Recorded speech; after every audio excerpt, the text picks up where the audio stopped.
Olá, irmãos, tudo bem com vocês? Estou aqui de volta, vou falar mais algumas coisas aqui, né? Eu tenho boca para falar, então vamos falar. Eu quero dizer assim, que eu falo algumas coisas, mas eu falo para quem já diz conhecer a palavra de Deus, para quem já anda na igreja, para quem já diz ser cristão. Então assim, se você não entende ou não aceita aquilo que eu falo, não tem importância, eu só estou me expressando. Se alguém realmente achar que é isso, as coisas realmente são assim, da maneira que eu penso, isso aqui é meu pensamento, e é isso que eu vou expressar. Tá ok? Então, eu estava aqui meditando, eu estou aqui em Cuiabá, no Mato Grosso. E nós estamos numa campanha de comportagem, de pregação do Evangelho. Eu estou abanando aqui porque tem muito mosquito. Eu estou na beira de um rio, e o rio Cochipó aqui em Cuiabá, né, que é um rio muito tradicional, mas que hoje já não passa mais de uma rede de esgoto a céu aberto. Muito bem, então eu estou aqui no meio de um lugar um pouco, né, separado, isolado, dentro da chácara onde nós estamos alojados, como vocês podem ver.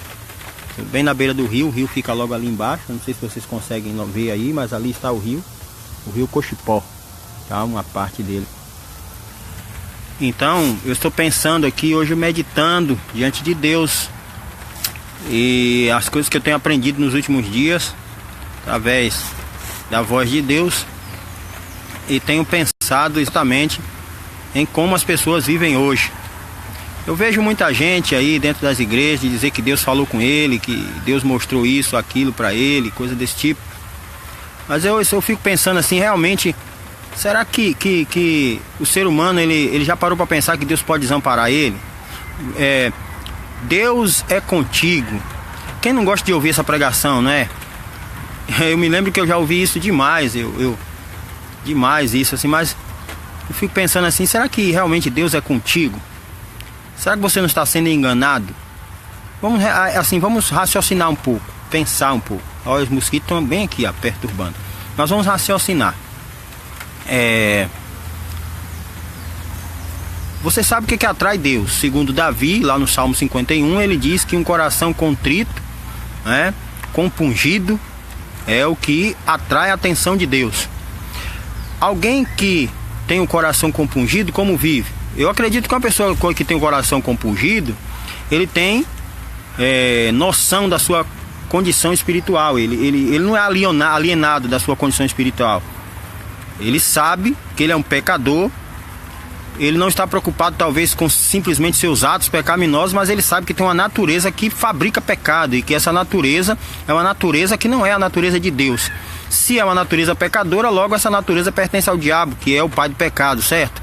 Então, Paulo fala em Romanos 8 a respeito da luta da carne contra o espírito. Na verdade, Paulo não está falando de carne, matéria simplesmente, mas ele está falando de uma natureza que rege a carne. Olha aqui o mosquito que eu acabei de matar. Então a natureza rege a carne, e é contra essa natureza carnal, que é a natureza que forma o ser humano, tá? Essa natureza composta de corpo, de alma e de espírito. Essa natureza é uma natureza pecaminosa. Tudo que você pode ver na terra é o espelho do pecado. As folhas que caem, os animais que são ferozes e uns atacam os outros, o ser humano com uma natureza pecaminosa que muitas vezes agride, muitas vezes responde mal, muitas vezes fala coisas que não agrada nem ao próximo, nem a Deus, né? Tem palavras torpes em sua boca. Então isso tudo é a manifestação de uma natureza má. Mas eu paro para pensar que a natureza má não se manifesta simplesmente nos atos que eu faço, mas principalmente nos atos que eu não faço. Por quê? Porque Deus ele tem uma logística. O que Deus quer de mim é que eu faça as obras dele. E é aí que se manifesta a natureza pecaminosa, no ato de eu não realizar as obras de Deus, tá? Se Deus hoje te colocar na mão para fazer uma obra, né, de curar um enfermo, de pregar o evangelho, se você estivesse hoje diante de um rei Agripa, como Paulo esteve, se você estivesse diante daqueles que estavam querendo apedrejá-lo, como se você fosse Estevão, como você reagiria?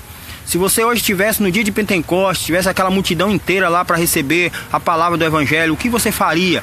Você está apto a realizar as obras que homens no passado realizaram?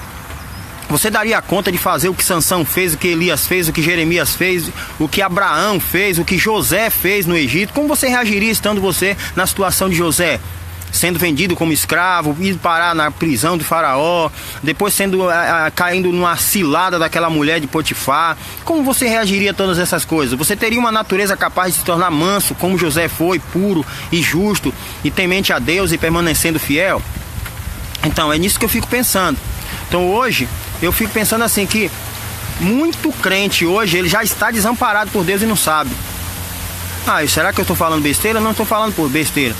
Você não já parou para pensar que você vive numa igreja, por exemplo, que tem aquelas pessoas que dizem ser profetas e chegam no seu ouvido e dizem assim: eis que eu te digo isso e aquilo, eu estou te dando isso, e dentro de tantos dias eu vou te visitar, eu vou te dar um envelope, estou te dando a chave de um carro, receba, aquela coisa toda.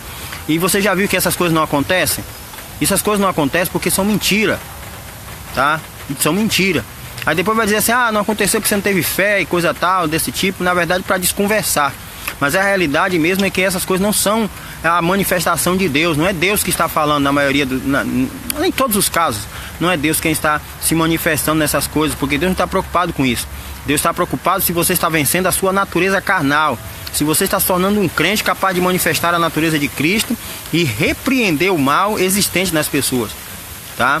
Então assim, todo pecador, toda pessoa que comete erros e pecados, é uma pessoa que está sendo dominada por um espírito de pecado, porque todas as ações do ser humano são geradas por espíritos. O que anima o corpo humano chama-se espírito. Sem a ação de um espírito, o ser humano ele não é nada, ele é só um boneco. Você pode ler lá no Gênesis, está escrito: Deus formou o homem do pó, como está escrito lá, né? Eu estou falando ao pé da letra, que isso na verdade é um simbolismo, mas Deus formou o homem do pó, soprou em suas narinas o fôlego de vida, que quer dizer é o espírito, e o homem veio a ser uma alma vivente. Então, alma fundindo-se com espírito, corpo fundindo-se com espírito, tornou-se alma. Então, o que você é a fusão do corpo com o espírito. Você é uma alma, tá? Então, essa alma é o que você é. E essa alma, depois que houve a queda lá do homem, ela tornou-se escrava do pecado. Agora o que eu quero saber é o seguinte: se você entende que você é escravo do pecado. A pessoa diz assim que entende, aí depois que ele vai para a igreja, ele pensa que acabou, ele não é mais escravo do pecado. Mas eu digo para você uma coisa: você tem que ficar atento, você precisa ficar atento, tá? Porque não ser escravo do pecado é não cometer mais pecado também. Mas a principal manifestação de que você ainda é escravo do pecado é você não conseguir realizar obras de justiça. É você não conseguir realizar as coisas de Deus, tá? Isso quer dizer que você é imperfeito. E não me venha com essa história de que não existe perfeição, porque a perfeição existe, e a perfeição é a manifestação de Cristo no ser humano. E essa perfeição ela pode ser alcançada sim. Se não existe perfeição, tampouco existe ressurreição. Por quê? Porque a ressurreição é o resultado da perfeição de Cristo. Cristo foi perfeito, por isso ele alcançou a vitória sobre a morte. Então, se não existe perfeição, porque tem pastores por aí que sobem no púlpito e dizem que perfeito só Jesus. Isso por quê? Porque ele quer esconder seus próprios pecados e quer enganar você e manter você numa crença de que as coisas não são bem assim como a palavra diz, tá? Mas a verdade é que a palavra nos chama para sermos perfeitos. Sede perfeito como é perfeito o vosso Pai que está no céu. Mas ao mesmo tempo que ele nos chama a ser perfeito, ele entende a nossa imperfeição, mas ele não deixa de querer a nossa perfeição.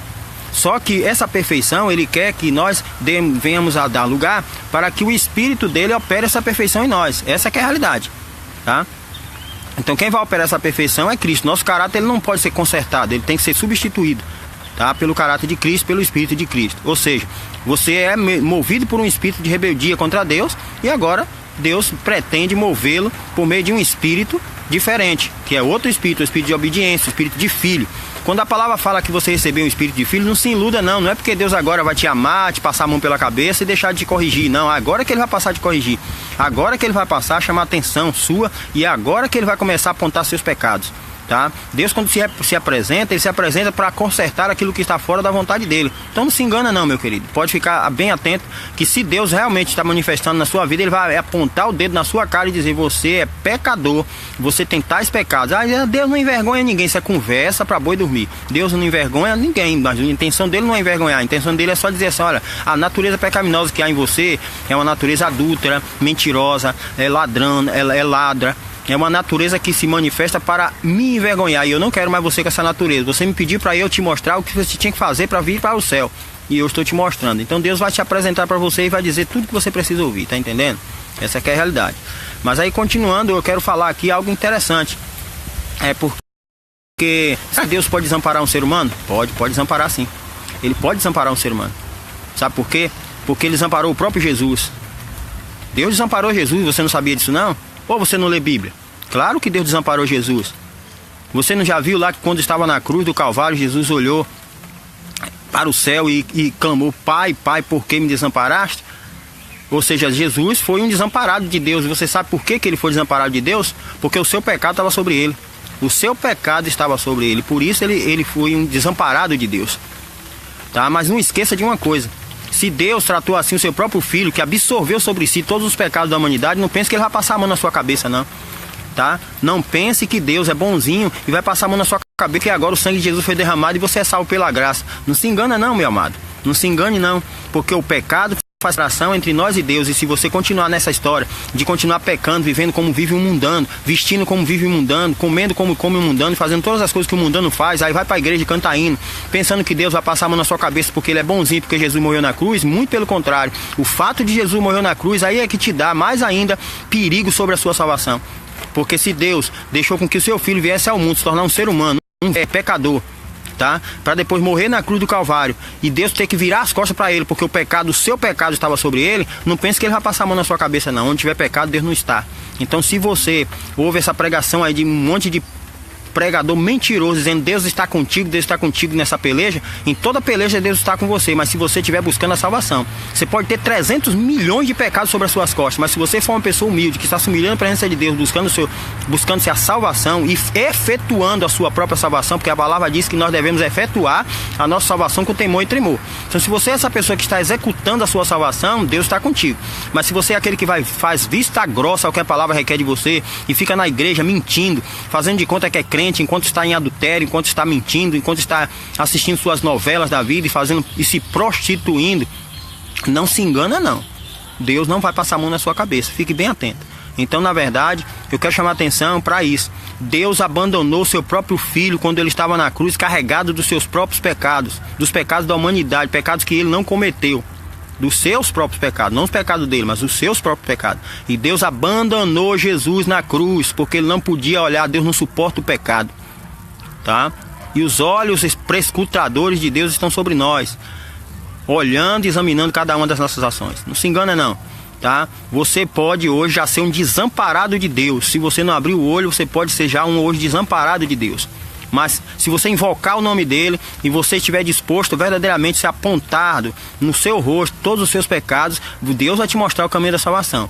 Mas se você quiser continuar nessa vida aí, achando que essa coisa bonitinha de ir para a igreja, uma igreja que não repreende, que não exorta, que não mostra o pecado, que não chama o pecado pelo nome, e no final das contas Deus vai te pegar, te arrebatar numa estrela e te levar para o céu, continua nesse engano aí, tá?